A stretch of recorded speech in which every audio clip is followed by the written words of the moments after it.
Hello everybody, hello Mindfulness Project family. Welcome to yoga class.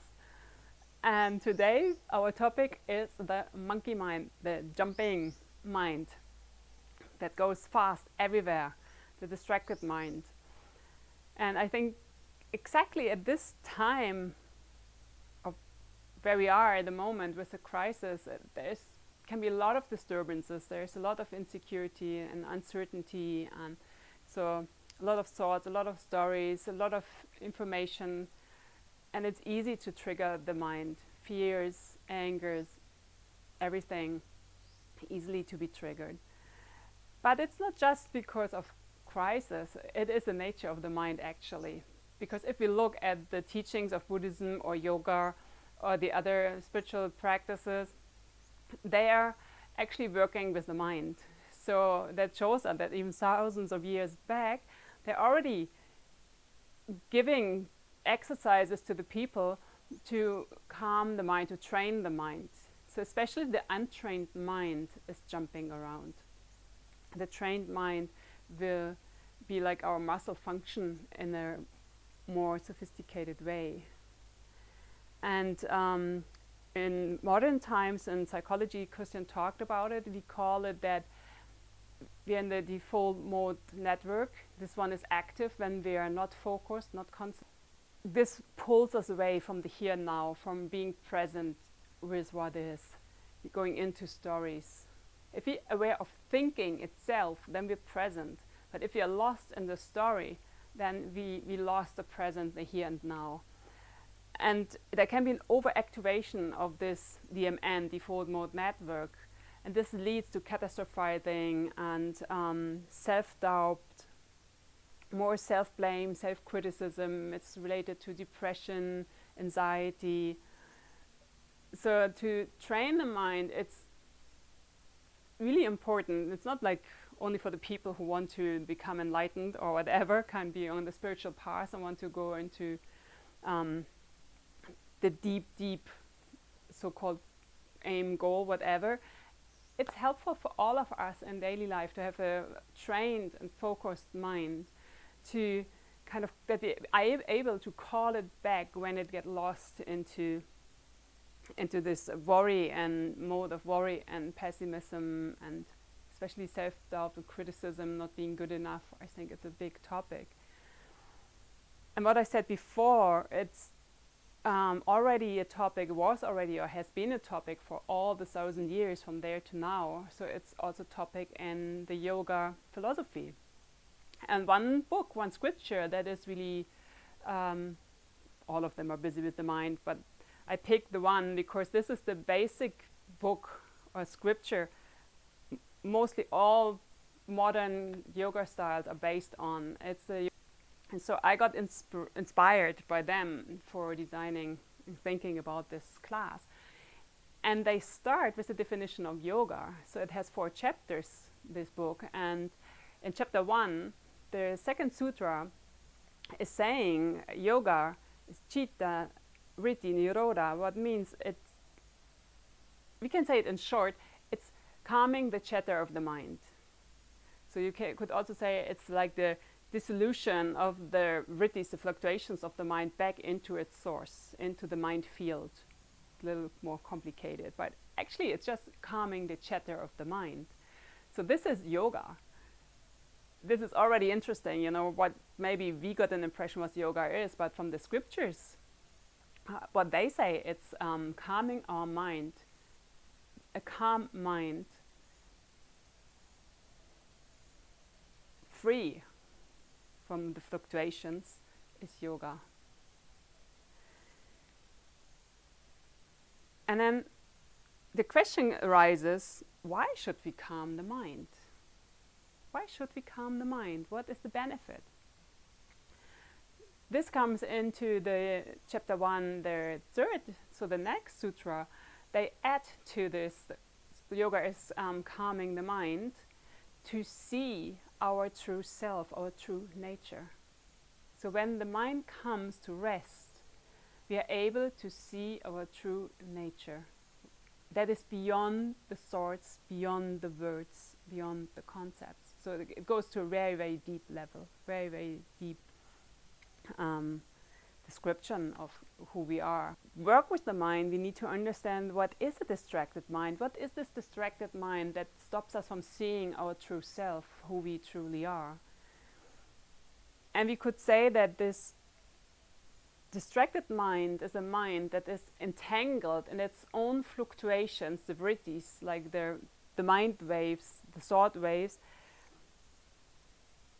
And because of this entanglement, it has no energy and no time to realize its true, tremendous power it has. It is so caught up in the stories, and they are like triggered from external things that happen or from internal things that happen, whatever. And then the story is going, and especially it is like a habit pattern of sort that we have because of repetitive thinking. Like we have some pattern, and if you start to observe your mind in meditation, you will see that certain thoughts will come again and again. And after a while, if you're in a retreat, you're like, hey man, mind, this is really boring. It's really boring. Again, the same thoughts, but it comes anyway. And you see, then it means I already have a deep groove, like a deep pattern that is there. And first I observe it, realize that it is there. And then on the powers, we start what we could see the last months we did, when we work with shame and fear and anger, we started to create positive mind content. So that by creating the positive mind content, we create a new habit. Because this is how we work. We are actually habit patterns. It's not Anja, the whatever character. I'm a set of habit patterns, thinking patterns, mind patterns. And by creating and working in a different way with my shame, fear, and anger, I create a different mind pattern. That's what we did the last month. And then the next step, because this other mind patterns, the positive one, they're positive in the way that they support us to grow. They help us to grow and come more into our power. And from there, then, on the spiritual paths, we go further to go beyond the positive and negative, go beyond the thoughts. This is, it goes step by step, and we are wherever we are. And sometimes we are more beyond thoughts, and sometimes we are completely in them. And the most important thing is to know where we are. So this is, the distracted mind is disconnected from its power. So how can we come from this distracted mind to a mind that can discover its own power? What is this kind of mind that can discover its own power? And the scriptures say it's like a focused, one-pointed, calm, still mind. And we could imagine it's kind of, in the beginning it's not like that the thoughts are gone, but you're the observer, you see things arising, staying and going. So this is what we want to use now in class. We want to use some of the ideas, and some of them are you can find in the Yoga Sutras as well, some of the ideas that we will use. So the first and most important step when you work with your mind is to befriend your mind. Don't fight the mind. Even it's fearful, anger, restless, whatever, it feels uncomfortable how the mind state is. Observe it.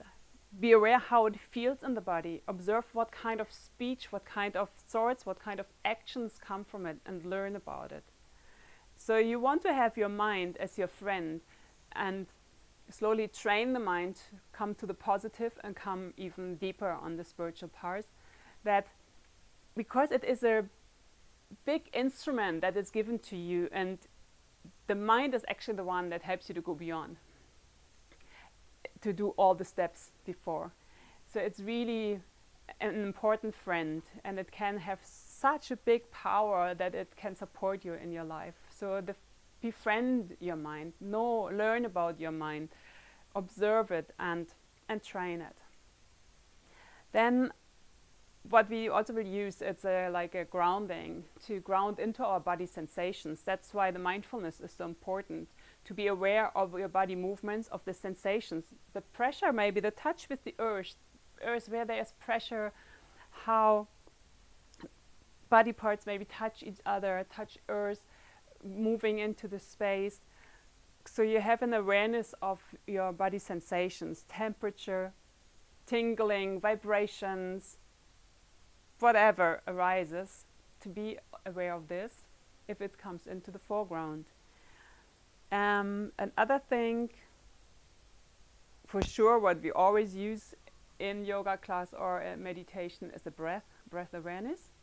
It's a big, amazing anchor to focus, to anchor in your breath. Whenever the mind gets lost somewhere, jumping, even during the class of movement, you can bring it to the movement, body sensation, or the breath, or like a synchronicity of it all. And the breath is super, super beautiful because it can also be a bridge into the deeper levels of the spiritual path, because it's connected with the prana, what is the life force, and the life force is intelligent. It's a force, intelligent force of the divine inside of yourself. So connecting with the breathing is connecting with the prana, is connecting with the divine, your inner divine. It's not somewhere out there, it's inside of you.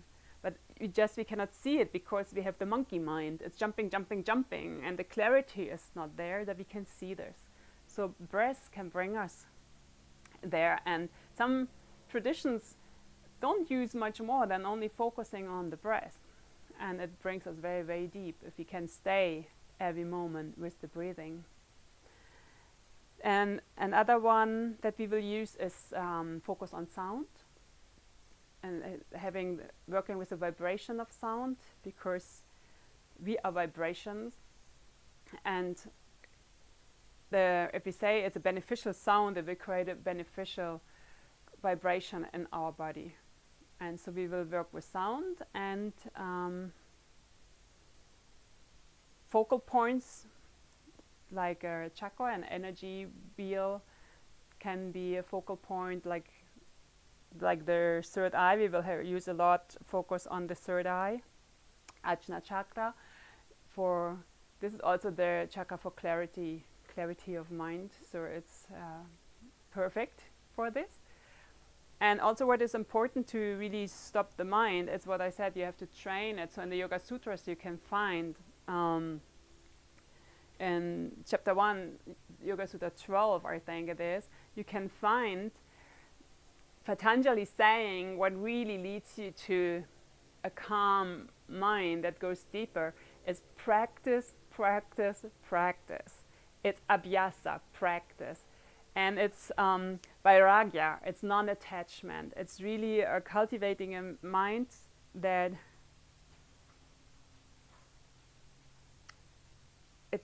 a mind of letting go. Non-attachment, mind of letting go. Yeah, that's it. Oh, I forgot one that I like a lot. It's what also helps to calm the mind is focus on the Brahma Viharas, the dwelling grounds of the gods, the beautiful powers of our heart powers.